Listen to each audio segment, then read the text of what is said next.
Hi viewers, మనం వచ్చేసి 4వ తరగతి సామెతలు అనేటువంటిది తమిళనాడు గవర్నమెంట్ తెలుగు మీడియం చూస్తూ ఉన్నాము. ఇక్కడ వచ్చేసి అభ్యాస వేదిక పాఠంలోని వాక్యాలని వరుస క్రమంలో రాయండి. అడవిలో ఒక నక్క ఉండేది అనేటువంటిది మొట్టమొదటిది. రెండవది వచ్చేసి ఇక్కడ దాని గొంతులో ఎముక గుచ్చుకుంది. మూడవది వచ్చేసి నక్క తన బాధను భరించలేకపోయింది. తర్వాత నాలుగవది వచ్చేసి బాధపడుతున్నటువంటి నక్కను కుందేలు ఎగతాళి చేసింది. ఐదవది వచ్చేసి చివరికి నక్క గొంతులో ఎముకను కొంగ తీసివేసింది. తర్వాత వచ్చేసి ఆరవది వచ్చేసి సహాయం చేసినటువంటి కొంగకు కృతజ్ఞతలు చెప్పింది. ఈ విధంగా వరుస క్రమంలో మనం వచ్చేసి నెంబర్లు వేసి ఈ విధంగా గుర్తించండి. తర్వాత వచ్చేసి మరికొన్ని సామెతల్ని తెలుసుకుందాము. ఇంట గెలిచి రచ్చ గెలువు.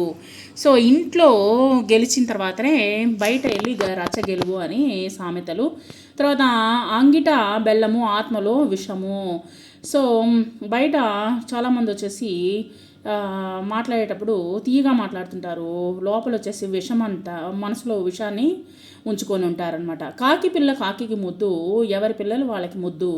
అప్పు చేసి పప్పుకూడు, మనం వచ్చేసి అప్పు చేసి పప్పుకూడు తినవద్దు అని మనము పూర్వం పెద్దలు చెప్తూ ఉంటారు. కుక్క కాటుకు చెప్పు దెబ్బ, కుక్క కాటికి చెప్పు దెబ్బ అనేటువంటిది ఇది సామెత. తర్వాత వచ్చేసి మనసు ఉంటే మార్గము ఉంటుంది, ఇది కూడా సామెత. తర్వాత మొదట సింహాన్ని సహాయం కోరాలనుకుంది. ఇక్కడ వచ్చేసి ఉదాహరణకు అడవిలో ఒక నక్క ఉండేది.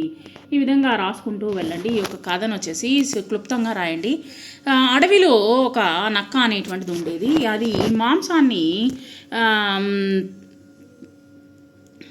తొందరగా తింటూ ఉంటే ఎముక వచ్చేసి గొంతులో గుచ్చుకుంది. ఎముక ఎముకతో బాధపడిపోతూ ఉంది. దారిలో కనిపించినటువంటి సింహాన్ని సహాయం అడిగింది. ముందుకు వెళ్ళింది. కుందేలు ఎగతాళి చేసింది నక్కను. ఇంకొంచెం ముందుకు వెళ్ళి కొంగను సహాయం అడిగింది. కొంగ తన పొడవైనటువంటి ముక్కుతో గొంతులో ఉన్నటువంటి ఎముకని తీసివేసేసింది. ఎముకను తీసివేసినటువంటి కొంగకు కృతజ్ఞత అనేటువంటి తెలిపింది నక్క.